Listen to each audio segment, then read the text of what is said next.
সারাদিনে করতে যাই আসি, ঠিক আছে।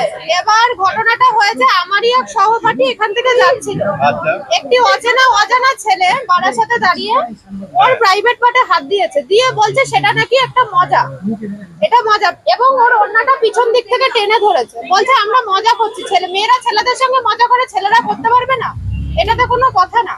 আমরা সাইড থেকে যাচ্ছিলাম, পাশের লোক যারা দেখেছে তারাও প্রতিবাদ করেছে, এবং আমরা সহপাঠী হিসেবে ওর পাশে রয়েছি।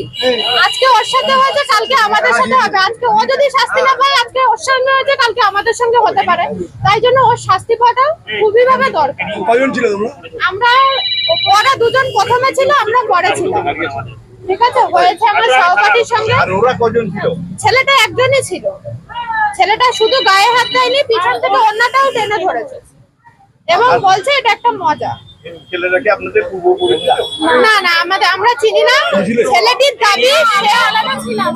দাবি সে এখানকার স্থানীয় ব্যবসায়ী, স্থানীয় মানুষ হলেই যে কেউ কাউর গায়ে হাত দেবে এমন তো কোনো মানে নেই। আমরা এখান থেকে প্রায় পড়তে যাই, আমরা এখানেই অনার্স করতে আসি, ঠিক আছে। আমরা মূলত চাইছি ছেলেটা যাতে শাস্তি পায়, কারণ কি দিনের বেলা এত লোকের মাঝখানে যদি ও এরকম করে, রাতের অন্ধকারে কি করবে, তাই না? সুতরাং শাস্তি পাওয়াটা দরকার। আপনারা কি মনে করছেন সুরক্ষিত আছেন? না, একদমই না, কারণ কি দিনের বেলা এতগুলো লোকের মাঝখানে ও যদি আমাদের গায়ে হাত দিতে পারে, রাত্রিবেলা কেউ না থাকলে কি করবে, এটা তো ভাবতে হবে না আমাদেরকে। আমরা আজকে প্রতিবাদ না করলে পরের দিন অন্য কেউ আমাদের দেখে প্রতিবাদ করবে না। আমাদের দ্বারা যদি ও শাস্তি পায়, পরের দিন অন্য কেউ এগিয়ে আসবে যে না আমরা প্রতিবাদ করব, ঠিক আছে। সুতরাং ওর শাস্তি পাওয়াটা খুবই ভাবে দরকার।